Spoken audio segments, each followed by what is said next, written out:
WZBR, the base of Boston, new home of the Steve Harvey Morning Show. That's right. Do it for love. Alicia Keys' blended family. We're just talking about that. What's going on, family? It's actually Maurice Moet. Saturday love for you. Yes. Showing you some love in the form of information about your community, things going on in your community. I have a brother in the studio right now, and he's been doing something. I think almost every day you do something, but he does a lot of different things. I can't. If I had to give you an intro of all the different things he does, that would be the interview. So I'm not going to actually do that. So I'm going to say, welcome to Saturday Love and WZBR. Vernon Robinson, a.k.a. VCR. Yes. How you doing, man? Brother? I'm doing all right. Now, I know you do spoken word. You're used to a microphone, so it ain't like you're scared of that. I'm used to a microphone, yeah. Okay. So, I mean, there actually, believe it or not, there's some people in the area that don't necessarily know you. I find that really hard to believe. So we're going to have a conversation with you about, what's going on with you, how you been. I know you, can I say that you went to the gala last night? Yeah, I was. You kind of posted yourself. You put yourself out there. I was an anti-bougie brother that went. Anti-bougie with a tuxedo, brother. I had, what? I do have tux. I had everything, but deep inside, I'm still do what I do. I'm not here to, shy away from my brothers and sisters. I heard it was a good time. I didn't get a chance to go, but I heard it was a good time. Yeah, it was pretty good. I had a good, fantastic time dancing with people, taking photos and stuff. Nice. It was cool. It was just all about trying to interact with, with people. That's basically it.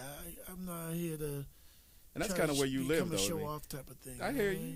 You're actually, very, very, instrumental in keeping people connected, with a lot of the history that you kind of provide, with both on and offline, and the art that you provide both off and online. So many different things you do, art and culture-wise. It blows my mind. Who is VCR? What got him started into doing this kind of stuff, man? Give us a little brief, history, how you got to where you, wanted to do this all the time. That's a tough one. Well, as far as, me on a personal level, I love to just get into the know, get as much knowledge as I can. And even with the knowledge I have, I'm still a student. Wow. I'm still learning over, time after time, day by day. Okay. It doesn't make me any better than anybody else because I'm still learning, from others. And if people learn from me, that's great too. But I'm still a student nonetheless. But yeah, it all started, with sometimes social media in terms of what I do on Facebook, putting the word out, giving people all the information of what's happening. Right. And even before Facebook. That's what I was about to say. You even before online communities, you were doing emails, that. Yeah. I had a thing called e-newsletter called Things to Do. It has a whole list of I remember Things to Do. I missed that. And it breaks it down by open mics, by theater, by health, by dancing, partying, concerts, sports, lectures as well. So, and then there's also breakdowns of, giving shout outs to birthdays and born days and also with, Black history and stuff. So, have you always wanted to be that person that, provided that kind of stuff, that wanted to just provide information and stuff like that? What kind of was there a catalyst or an inspirational person that made you say, something, I want to make sure that my community is informed? What was the... I really don't know. You just got into it and just kept doing it. I know there were some few that I can probably think of. I know my brother Jamal Crawford, always in the community doing big things, and it's more on, I want to say a humble level, but it's more, I'm trying to think of the right word, but because he does lyrics, with hip hop and also with spoken word. But for him, to me, this is my opinion. For him, I guess to him it's bigger than that. It's bigger than that. The community's bigger than spoken word. It's bigger than hip hop. To quote Dead Prez, you just gotta do the word. Yeah, exactly. And you just gotta do the work. Okay. It's more like action speaks louder than words type of thing. Okay. You know what I'm saying? So that's what that brother's all about. And I was inspired by that brother. You know what I'm saying? And there's a few others that I'm trying to just figure out. But he's like the first that came to mind. And so many others that's doing things that help out with the community. So I look at it as, even with doing verbalization, which I'll talk about later on. Yeah. I just see it as it's not all about me. Okay. Basically, you know what I'm saying? Verbalization's out there, but there's other events out there. I guess my motto is keeps it humble, as opposed to keeping it real. I keep it humble. You know what I'm saying? And I just want to just let folks know there's other things that's going on besides my event. Even though my event is my creation, my brainchild, but I just want to let folks know that there's other things that goes on besides myself. Because if I don't do that, that comes off as being selfish. Now that is true about you. I mean, you're one of the few people that actually does organizational promotion, but you share what else is going on in the community at large to help that kind of like grow it. Right. It isn't like you just said. It's not about you. Right. It's about like, okay, somebody else is doing something maybe across town that might be not the same thing, but I think it might be culturally enriching for somebody on some level, and you share that. Not everybody does that. No. Quite honestly, I've been to a lot of spoken word events, and I know there may be a few that's like, "Oh, I can't believe you just said that," but it's true. When I do verbalization, I have a list of announcements to make, and so on. I let folks know what goes on, keep people in the loop of what's happening. I don't see that in a lot of other poetry spots, and I'm not saying every poetry spot, but there's a lot. Yeah. That don't do that. They don't let you know other events that goes on, which is why when, if I told somebody, hey, have you been to Verbalization? What's that? I never heard of it. Well, that's because that person that was hosting that other event doesn't tell you that. Right. And that's the problem, because it's supposed to be a community thing. Yeah. It's supposed to let folks know, keep them, abreast of what's happening in the community. True. Especially in the poetry community, and you don't tell them that? Yeah. It's wild. That is wild. Now, yours, Verbalization, has been around for how long? 17 years. Wow. Just had a 17-year anniversary last month. That's a long time to be putting on events for a whole year. Not just like one, annual thing, but you're doing it year long. Yeah, and it don't feel like it's 17 years. Does it feel longer? It feel like 5. It feel like really? 5, yeah. It's like I've done it yesterday or something. It just doesn't feel long enough. Maybe because of my energy, I don't feel like I'm old enough. That's good. Nothing wrong with that. Nothing wrong with that at all. Were there other poetry things going on before you started Verbalization? You just said you wanted to jump into it? No doubt. There was a lot of them.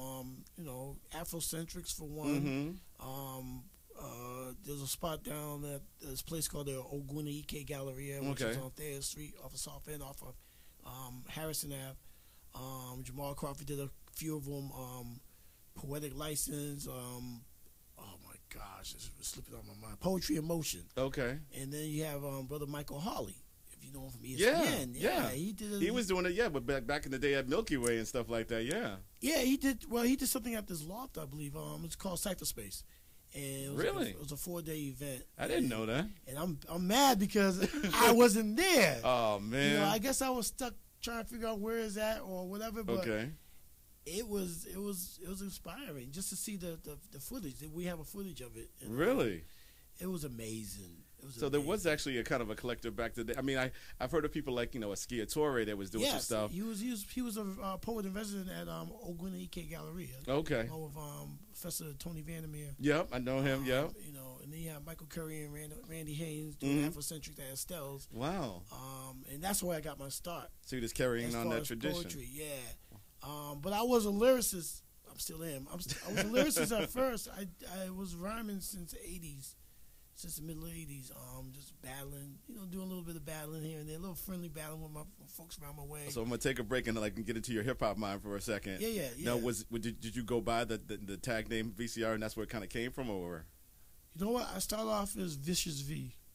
Really? Vicious V. Okay. And then I said, I guess it was a play of words with my initials. I was like, I'm going to call myself VCR. It sounds good. I thought it was because, all right, he's media savvy. He wants to get into media. That's why, and it just happened that your initials were like that. Oh, no. That's my true initials. Oh, my Vernon goodness. C. Robinson. That is too cool. So you were born for this. Yeah, so I used to be, VCR. And I still got boys around my way calling me, VCR the Commissar, because I used to throw that in there. I was like, VCR the common. That was part of my rhyme. I used to say that. Oh, VCR the common soul. What's up, son? I'm like, yeah. So, whoa. But I used to freestyle like crazy. I still can. And I got folk. I got a friend of mine. He labeled me. He came up to me and said, "Oh, VCR, man, you're the real ODB because there's no father to your style." I'm like, wow. Man, that was a real good compliment, man. But I still rhyme, and the rhyming came into poetry because I met the last poets, Abio Dune, from the last poets from the seminar that went on. Oh my goodness. And I was inspired by that, so I started writing poetry. And the first poem I wrote at Afrocentrics was called "Mr. Nice Guy." And while others were, and if anybody's ever seen you in performing, it was cool. Okay. That particular poem was basically to strike a nerve, so to speak. It wasn't like with other poets trying to do a poem and try and get the women aroused and love poems. Love Jones. Yeah, my poem was just an attack, so to speak. Okay. And I got a round of applause. I was like, word, all right. And I just kept writing, and I wanted to come off as someone different than any other poet. Trying to be creative with the topics and the subject matter, even though it may be a little cliche, this and that, but I want to flip the cliche and add a little spice into it and stuff. So, for people who don't know, you have amazing wordplay. I mean, you did this one poem where you were taking excerpts from hip hop and you were just inserting them, and I guess that's maybe the hip hop background, but it was just like do you hear what he's saying? kind of thing. And I'm looking around thinking, am I the only person that gets this? But everybody's getting it on their level, man. Yeah. But so I'm glad I got a chance to find out the story behind how you kind of came into your poet being. Yeah, and it's a blessing because ever since then, during the Afrocentric days, a lot of people that's been in the audience been requesting for certain poems they heard from me on stage. Yeah. So if I'm doing a brand new piece, you hear someone, do this piece, do that piece. And I'm like, wow, this is amazing. You inspired people, man. Yeah.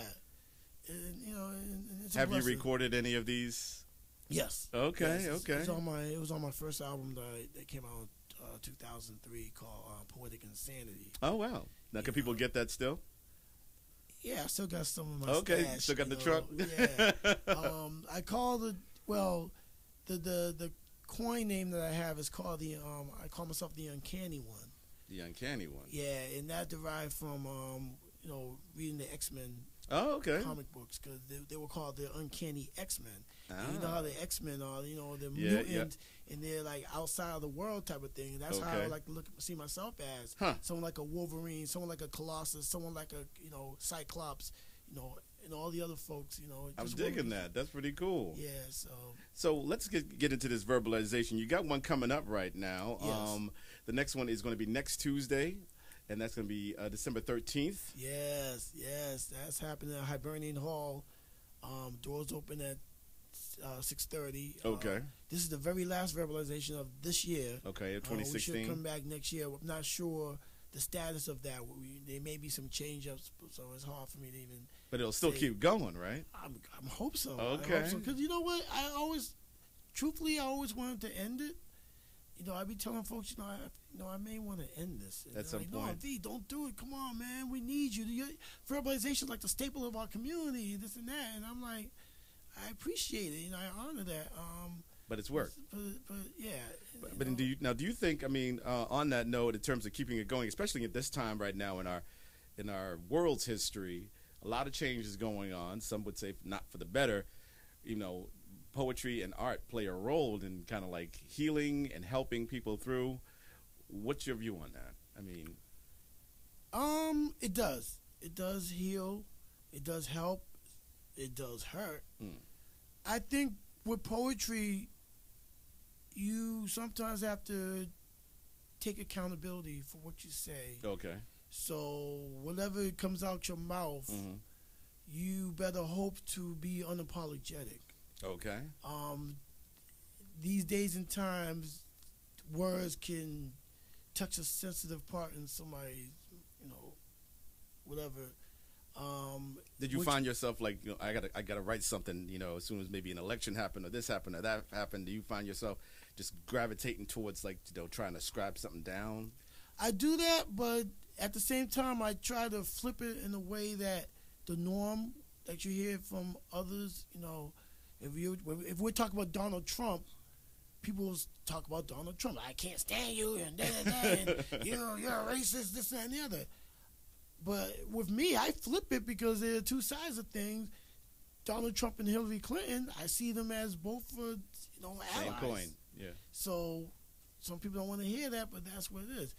But then you also have, certain poetry that there's some sort of censorship, where you say something because you may offend a certain group or whatever, and it's like, tighten up, man up, woman up, If you got a problem with that poem, right, speak out against it. Okay. Don't get mad and walk away and run with the tail between your legs.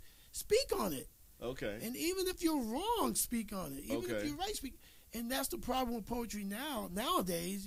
People get so sensitive. You don't feel that tightening of censorship because you're taking a different position. You regardless of of what somebody else is thinking, you're gonna still go and do what you're gonna do. I'm gonna do what I'm gonna do.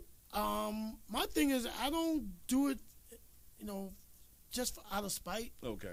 You may have poets that would do it out of spite because they'll see somebody or something or a group, and I'm gonna do this piece to upset them. Right. And they'll say that, and you're like, you really need to do that, man. Why you want to do that? Just speak your mind. If you have a poem, just say it from the heart. You know what I'm saying? You got poets that just want to start trouble. I don't do it to start trouble. I just speak the truth. And if someone gets offended, I'm not going to apologize. Right. Okay, you're offended. Oh, well. That's the way it goes sometimes. Sounds like, reminds me of that De La Soul line. I can't repeat it. You take offense. Well, you got to be that way, basically. Yeah. It's more about being careful what you say, in a sense, but you don't need to censor your words. Okay. You really don't need to censor. You just have to speak from your heart, and that's what it's all about. And that's what are some of the artists that you have scheduled for this event coming up the 13th. Are those going to be some of the things people can kind of experience? Are those the kind of poets that will be there? Who's going to be headlining on this? The feature is the sister named Punk Rose. Punk Rose. Yeah, that's PUNQROS3. Now there's a different. That's a different. Hey, she's creative. What can I say? Is she from around the area? You know what? I forgot where she's from, but she will be here. Okay, she's definitely from Massachusetts. That's good. That's nothing wrong with that. I want to say Cambridge, but I could be wrong. But this sister, she has a book out. She will have a book on display. Oh, cool. For sale at Verb. So. Anybody else going to be there featured? Any other special? No. What I'm looking at next year, hopefully grab some poets from out of town. All right. A few of them. I definitely want to bring Jessica Care Moore. Nice. It was amazing. That's the first poet that came on. That was featured at Afrocentrics. Oh. When they did the grand opening, she was that poet. Okay. That was on. I fell in love with her. Number one. I was like, oh my gosh, she's so gorgeous. But she's the one that broke a record, like 5 straight wins at Showtime at the Apollo. Oh wow! Back in the middle '90s, Steve Harvey was hosting. Okay. Yeah, and she was amazing. And I got 3 of her books already. So. Powerful. Sounds really powerful. So I'm trying to bring her in. I brought her in a few years back. I had an event called Bombarded. Bombarded. I like that name. Bombarded because the word bard is in the middle of bombarded. Ah. So that's what came up.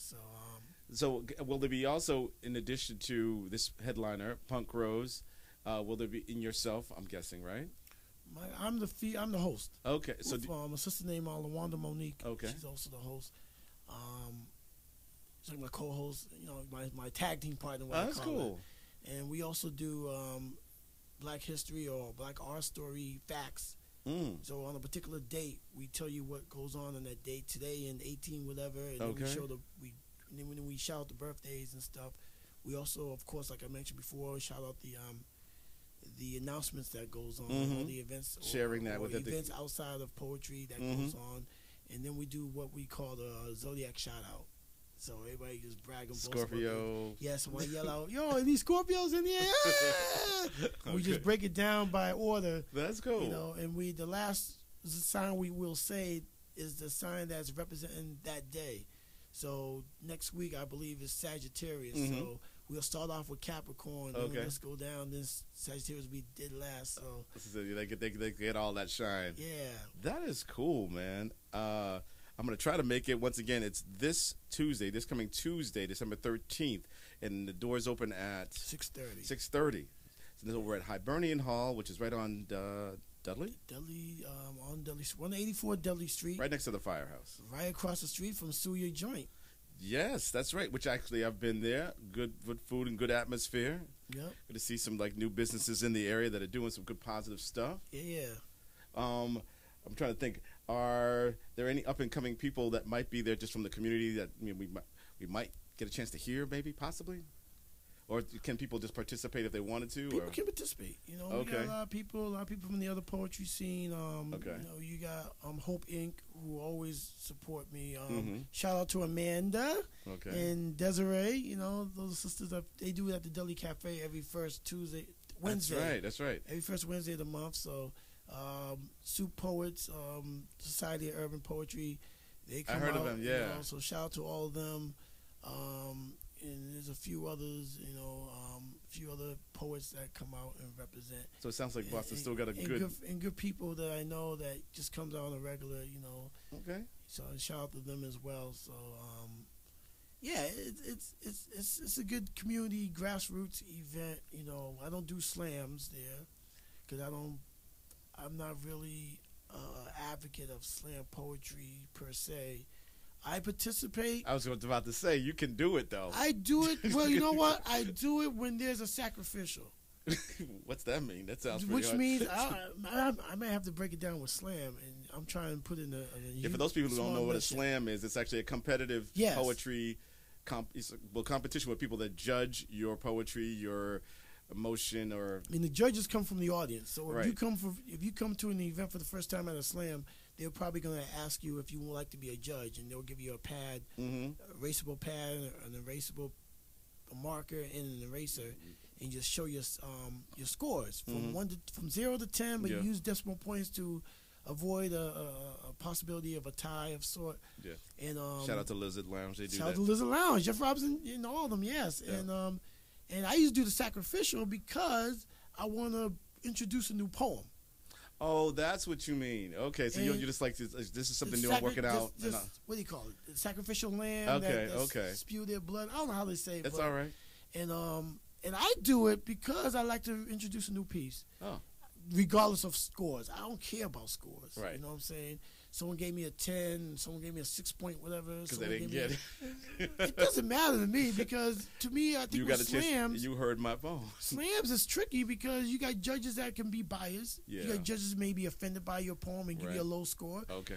And, you know, you're supposed to be judged by the quality of your poem and the quality of the performance of your poetry. But it's how do you judge art? Yeah. So if your poetry is creative. Right. And your performance is flawless. Right. But the words that you say is offensive to somebody, they're going to give you a low score, so it's whack. Well, I don't know. That's what makes me laugh about slam. That's why I laugh when I hear those scores. Slam poetry. And it's also an ego boost for some poets because they come off like, I'm the champ, no one can beat me, and they get mad if they get a low score. I'm like, man, tighten up. I think that's the word for the day. Tighten up, man. Stop being a little punk. Thank you so much, VCR. Vernon C. Robinson, for stopping by the WZBR studios and gracing us with, I'm not going to make you do a poem because that would be rude to me. So, I mean, if you want to hear him live, and I think that's the best way to do that, check out Hibernian Hall this coming Tuesday, December 13th, 6 p.m. Do yourself a favor. Treat yourself. It's all about giving others gifts during this season. Give yourself the gift of art. I think that's actually. And this is the last verbalization of the year. So yeah, you're definitely gonna come out. I'm sure you're gonna hear some interesting thought going into this next year. So, thank you, V. Thank you for allowing me to get on here. Oh, no problem, man. Always welcome, my friend. Always welcome. Thank you. All right. So, can they find you online if they want to? Well, I'm on Facebook, Vernon C. Robinson. Okay. I may accept you. You may accept it. I may decline you and block you. I don't know. It depends on your value. You know, people come on Facebook, they have like 2 friends. Like, who is this person? Yeah, I know. I was like, for me, it's like, all right, who do you know that I know? And do those people that I know, do I like them? Yeah, and then when you do accept them, you never heard from them. Yeah, but you're just trying to use me just to get to somebody else. Block. I'm sorry. Delete. Then block. I won't hear from you ever again. Oh man, it's an interesting digital world we live in. Yeah. So we're gonna do something I believe that you're gonna probably get lots of words for. I think lots of people are gonna be saying this Tuesday. They're gonna be saying encore. A little Cheryl Lynn for you, taking you back, throwback, and WZBR, the base of Boston. WZBR, the base of Boston, new home of the Steve Harvey Morning Show. I told you he deserved an encore, and actually we're going to bring him back just for a quick second, because in all that great information that he provided for us, VCR I'm talking about, we forgot to ask him, kind of like the origins of how things at Verb got started. Sorry about that, man. That's all right. You have so many facets, man. It's hard. Yeah. So tell us briefly about that. Well, it's funny. I did an event back in '99 called Mega Cypher. It was more like a. It's more like a Motown 25 type reunion. Okay. Where certain events wasn't happening anymore. Maybe certain events ended, and there was not much going on in the poetry scene in Boston. You had to go all the way out to Cambridge. To do something. So then I was like, you know what? We need to bring these poets back, and these singers and lyricists and this and that, dancers. It was a whole collage of artistry. Okay. Within that scene. Yep. And I was like, we'll do Mega Cypher. And then. I did at the Freedom House. Oh, okay. And a lot of poets and all artists came out for that. And it was a great turnout. It was beautiful. And then like a couple of months later, a friend of mine around the way told me that there was this woman that owned a cafe down in Common Square, wanted to see if they can do a little poetry, and he contacted me. I was like, all right, and let's go. And we had a little chat room talk. At the cafe, and I was like, okay, I'll see what's up. I'll do it. And the first title I came up with was whack. It was called Sweet Thing. Yeah, that's kind of whack. Sweet Thing. Sweet Thing. The Sweet is an acronym for spoken word each and every Thursday. Oh, okay. All right. It was derived from the concept of Ogunaike, because they did it every Thursday. Oh, okay. The only problem was I didn't do it every Thursday, so I ended up doing it every second and fourth Thursday. And I said, let me change the name, and I came up with all these different names, and Verbalization was like one of the few names that I came up with. But I had to play around with the word, me being the artist. Yeah. So I play around with the large caps and small caps, and that's how the whole Verb thing came about. I was like, you know what, I like this. And the first time I did it was on Veterans Day of '99. It was a huge turnout. It's free, maybe because it was free. Free kind of gets people to come through. So it was packed. It was jam packed. Wow. And but then one thing led to another. Certain management, this and that, changes and stuff. You had to go relocation. Went from there to RCC. Okay. From RCC to the first church in Roxbury, the White Church. Yeah, I remember that. From there to the National Center of African American Artists. Man. From there to the Common Square Tech Center, and then to right now Hibernian Hall. So we went. Well, you're portable, Papa was Rolling Stone. Hey, we'll go. As long as we can talk, we'll go there. Yeah, that's cool. So that's what happened with that, and that was sums it up. I'm glad you actually shared that with me, because I was wondering about the origins of how did this thing actually kind of came about, and where did it come from? Did this verbalization just come out of where? So I'm sorry that I didn't mention that or ask you about that earlier. Well. And I actually also found out that you did art. I didn't even know that. Yeah, well, you know what? I got high school classmates that still ask me, "Are you still drawing?" I said, "No, I'm doing poetry." What? You used to draw, man. I never knew that about you, man. But I wouldn't say drawing. I mean, I dab it every now and then, just to get my skills back. Right. But I also that's another thing. I also create